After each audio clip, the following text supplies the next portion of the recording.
This is a Fox News alert. President Donald Trump wrapped up a rally in Louisville, Kentucky just a minute ago after delivering tough talk about illegal immigration. Here's part of it. One by one, they are being tracked down and thrown the hell out of our country, and we will not let them back in. Well, good evening and welcome to Tucker Carlson tonight. You'll hear more from the president in just a minute. One thing you won't hear, though, is any mention of FBI Director James Comey testifying on Capitol Hill. Comey's testimony may have dominated cable television today, but the president did not mention it. We'll have more tonight on Director Comey's testimony. The FBI director spent more than 5 hours on Capitol Hill today, taking questions from members of the House Intelligence Committee. It was a long hearing covered breathlessly by media from around the world, and by the end of it we learned... What did we learn? Well, exactly pretty much what we already knew in November. Russia has a decades-long habit of international troublemaking. They make up stories. They break into vulnerable Gmail accounts. It was the Russians, remember, who dreamed up that lie that the moon landing was faked almost 50 years ago. So nobody doubts their capacity for mischief. And yet in this specific case, after months of probing, there is still precisely zero evidence that Russian efforts had any effect at all on our election outcome, much less that Russian saboteurs collaborated with Donald Trump or with his staff. But that doesn't mean we didn't learn anything today. We did. We learned that FBI Director Comey is oddly selective about which investigations he is willing to talk about. He confirmed to Congress today that the Bureau is investigating the Trump campaign. That was news. And yet at the same time, he refused to say whether it is investigating felony leaking by government officials who destroyed General Michael Flynn. I'm just simply asking you to assure the American people, you've already assured them you take it really seriously. Can you assure them that it is going to be investigated? I can't, but I hope people watching know how seriously we take leaks of classified information, but I don't want to confirm it by saying that we're investigating it. We also learned something about Director Comey's political views. When Democrat Adam Schiff of California asked him about Brexit, Comey had this to say. Would they have a preference for a candidate who encouraged Brexit and other departures from Europe? Would they like to see more Brexits? Yes.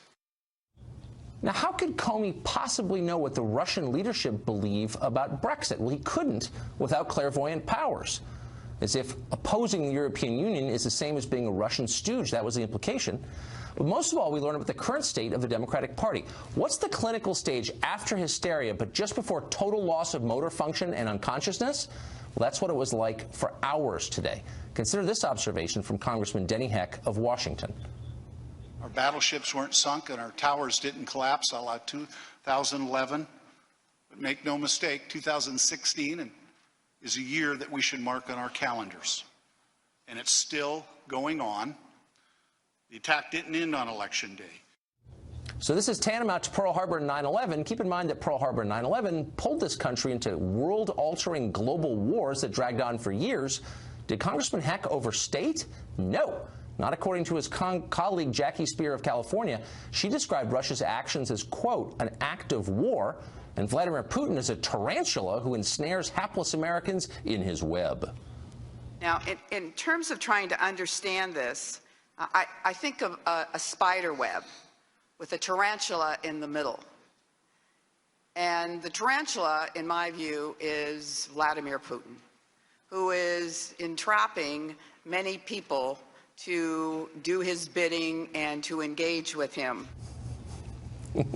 Never mind that tarantulas don't actually catch their prey in webs. You get the point. Putin is evil personified, the world's #1 supervillain, and almost certainly our next adversary on the battlefield. Congressman Joaquin Castro of Texas got so worked up thinking about it all that he read aloud from the now famous BuzzFeed dossier about Trump like it was a real document. What should we make of all of this? How close are we to war with Putin? Joining us now is Congressman Eric Swalwell of California. He's a member of the House Intelligence Committee. He was there all day at the hearings, at which he declared, I'm quoting, "We were attacked by Russia." Congressman, thanks for joining us. So we were attacked by Russia. So the real question is, how do we respond? And so let's get specific. Yeah. Do you think we should use long-range or short-range ICBMs? We should use long-range sanctions on Russia. We should expand the sanctions that we have. We should continue to investigate what they did. And today we learned from the FBI director, contrary to what you said, there was new information that there are members of the Trump team who are under criminal and counterintelligence investigations for their role in Russia's interference. Well, I mean, I was aware of that, and I think most of us were. But leaving it, wait, hold on. I want to take what you say seriously. Okay, so I do. I absolutely do. You said we were attacked by Russia. That's not a small thing. Yes. An attack doesn't just invite a counterattack, it demands one, else you reveal your fundamental weakness and get attacked again. So my question is, Carrier Strike Group 9 is the closest to Vladivostok right now. Should they be mobilized immediately? Should we notify our European allies that their natural gas supply is about to be cut off? What is our next step in our counterattack? I'll tell you what our next step should not be. It should not be a warmer embrace of Russia, as the president clearly has intimated he wants to do. The sanctions should get tougher. We should expand NATO's role, not contract it. And we should talk tough with Russia. And right now, we have a Secretary of State who received the Order of Friendship from Russia. Tucker, Russia is not our friend. And not just for Cold War atrocities, for what they're doing in the Ukraine. Well, I don't think they are our friend. And for what they're doing in Syria. I don't think most people think they're our friend. I don't know anybody who thinks they're our friend. We shouldn't treat them as a friend. But we should talk tough in response to, quote, an act of war? In response to an attack? Yeah. I mean, I can't imagine a more irresponsible response to an act of war than talking tough or doubling down on sanctions already in place or expanding NATO. I mean, we need a real response. Don't you agree? A military response to an act of war. How can we do otherwise? Not every action requires a military response. Not every act of war requires a military response? Yeah, so there's cyber warfare that you can conduct as well. But Tucker, if you take a step back, never in the history of our elections has a country attacked us the way that Russia has. It was an electronic attack. Of course, it wasn't by a bomb or through a missile or a bullet. But they attacked us, and they tried to influence the outcome of our campaign. And I'll be the first to say it. They did not change any vote tallies. But again, I'm taking you seriously. They attacked us. You say this does not require a military response, but an electronic one. What would be a proportionate counterattack, which we both agree is necessary on the basis of your description? What would that look like? What should we do to them? Sanctions? NATO? Let's be real. What should we really do to them? Well, we can squeeze their economy. That hurts them, right? You know, right now Russia's economy is in a free fall. I think tougher sanctions should isolate Russia from the rest of the world. But right now, is that going to hurt Putin pretty badly? Yeah, that'll hurt his popularity in the country. You think he's going to run out of vodka or have to move into a motel or something? Yeah, no, Tucker, I mean, this is a serious attack. No, for real though. On our country. That's why we had a hearing today. And when I go home and talk to my constituents, they want to know: are we going to do anything, or is the next election going to see 2, 3, 4 of our foreign adversaries trying to influence and have the most aggressive meddler get their preferred candidate? I mean, I think it goes without saying that I'm speaking half in jest, because I think that the description of this as an act of war is hysterical. I mean, I think it's lunatic, it's a different type of warfare. But I'm just saying, you're a sitting congressman. You had one of your colleagues, a senator, Senator Cardin from Maryland, call this an act of war. The Russians are listening to this. Our allies are listening to this. I don't know how you can describe something as an act of war and then recommend in response tepid moves like, I don't know, sanctions. I mean, really. There's nothing that we have more sacred than our democracy. A free and fair election. My question. No, you're saying the term. No. This is war, and you don't want to do anything about it. No, I do want to do a lot about it. I want to increase. I don't want to do what you want me to do about it. So what do you want to do about it? I mean, let's be really specific. What should we do? I'm taking you seriously. What do you want to do? We should increase the sanctions against Russia. We should work with our allies in NATO to make sure that they also are not as dependent on Russia for their liquid natural gas, which right now Russia is one of the main sources for a lot of Eastern European. So you would be for fast-tracking natural gas ports on our coast to ship it to Russia? Isolate Russia more. But would you be for fast-tracking ports to pay for what they did? You just said you want to make Europe less dependent upon Russian energy. That sounds wise. Yeah. We're the largest natural gas producer in the world. So why wouldn't we want to fast-track those ports to make it possible for American natural gas producers to sell their gas to Europe? Are you for that? I'm for doing anything we can to isolate Russia. And Tucker, but again, are you for that? Because I know the Natural Resources Defense Fund is against that. But what are you for it? Yeah, I am for helping our Western European allies. Okay, you brought it up, and I'm asking you: do you really believe what you're saying? Do you actually want to make Europe less dependent upon Russian energy? I'm not laughing either. I'm laughing at your response, which is, you're saying that we should help Europe become energy independent, but we shouldn't sell them the natural gas? Of course we should. And we should help others do the same. But Tucker, again, people at home, they take serious our elections. These fights belong to us. You know, Republicans and Democrats can go at it back and forth. But as soon as an outside meddler comes in, that's off limits. And both parties should say, we're not going to tolerate this. And this is actually, I think, an opportunity for Republicans and Democrats to unify and say, never again will we allow ourselves to be in this mess, because this is a mess. As soon as you define the effect of Russian meddling, hacking, war-making, whatever you're calling it now, on our election, then I think you'll have a chance of bringing people over to your side. What was the effect exactly? And I've asked you this many times, and you can't provide an answer. No, I can provide an answer. Russia sought to tear down Hillary Clinton and lift up Donald Trump. And our intelligence agencies have concluded that. I believe our intelligence agencies. Do you?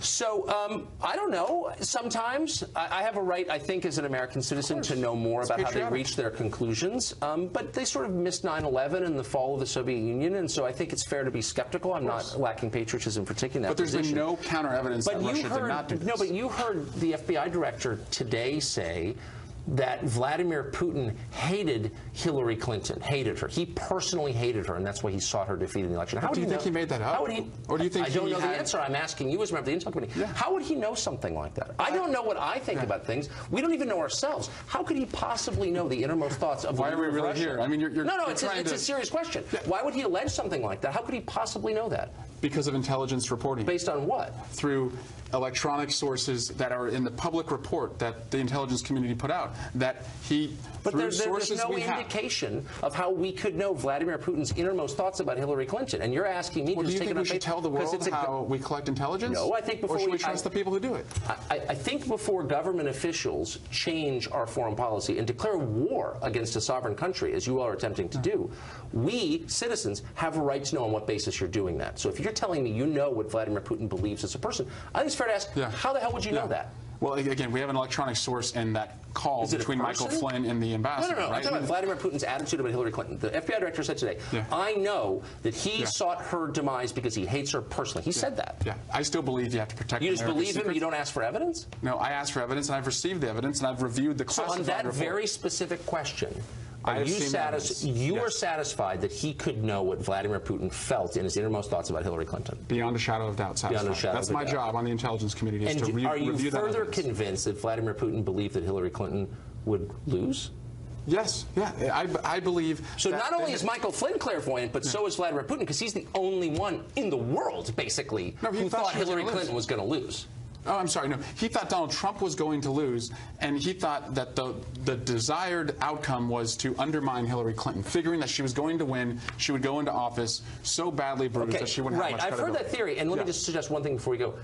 Doesn't all of this undercut that theory? Because, of course, the effect of this, and this is the effect of Democrats, this is why you're doing this, is to badly undercut the administration of Donald Trump. This weakens Trump. No, obviously, this weakens Trump. If Hillary Clinton had won, I would still want to punish the Russians for what they did. If Putin is this genius spy master, why would he be behind a gambit like this that winds up weakening a guy he supposedly loves? This hurts Trump. Why would Putin want to do that? He has a guy in there now who wants to roll back sanctions, wants to reduce the role of NATO. Putin is celebrating right now. If Trump attacked Russia, would you be? If he said, you know what, I believe you, Congressman Swalwell, there's an active war, I'm going after Russia with long-range bombers. What would you say? Again, Tucker, this is not military versus non-military. I would say ratchet up the sanctions, isolate Russia, make Putin pay for this. But most importantly, in 2021, I don't want to be sitting here with you talking about another country that attacked us. I will not take it seriously with that evidence, but we'll still be talking about it, I'm sure. When Trump declares war against Russia, I'm going to bring you on and say, bring me on. Thank you, Congressman. Thanks, Good to see you.